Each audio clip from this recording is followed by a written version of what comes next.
प्रयागराज का महाकुंभ 2025 सिर्फ एक धार्मिक आयोजन नहीं बल्कि भारत की आस्था, परंपरा और समाज के बदलते स्वरूप का जीवंत प्रमाण बनकर उभरा है।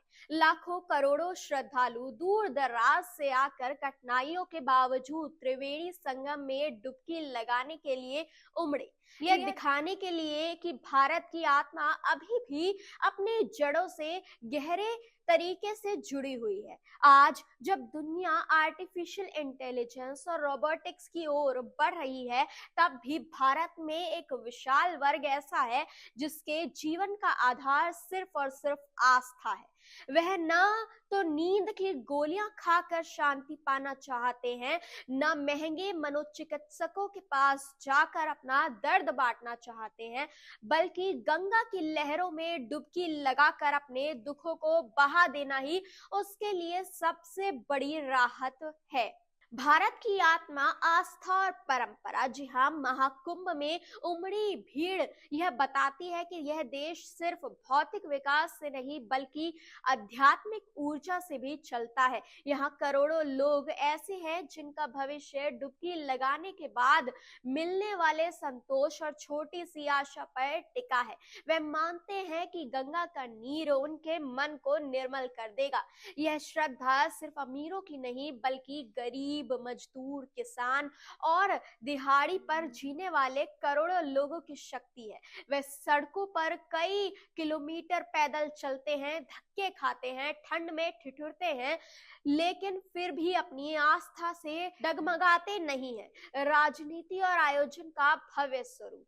महाकुंभ सिर्फ धार्मिक नहीं, राजनीतिक मायनों में भी बड़ा आयोजन रहा। प्रधानमंत्री मोदी और मुख्यमंत्री योगी आदित्यनाथ के नेतृत्व में इसकी भव्यता को नए स्तर तक पहुंचाया गया। भारतीय रेलवे, पुलिस और प्रशासन ने इसे इतिहास का सबसे संगठित कुंभ बनाने का प्रयास किया, लेकिन इस बार कांग्रेस पूरी तरह से नदारद रही। जिस परंपरा का आदर नेहरू और इंदिरा गांधी ने भी किया था, उसे राहुल गांधी ने भाजपा के हवाले छोड़ दिया। यह कांग्रेस के लिए राजनीतिक नुकसान है, क्योंकि महाकुंभ केवल हिंदू धर्म से जुड़ा आयोजन नहीं बल्कि भारतीय संस्कृति का अभिन्न हिस्सा है। दूसरी तरफ की सच्चाई, लेकिन इस भव्य आयोजन के पीछे कड़वी सच्चाई भी छिपी है। आयोजन में अमीर गरीब के बीच सुविधाओं का भारी अंतर दिखा।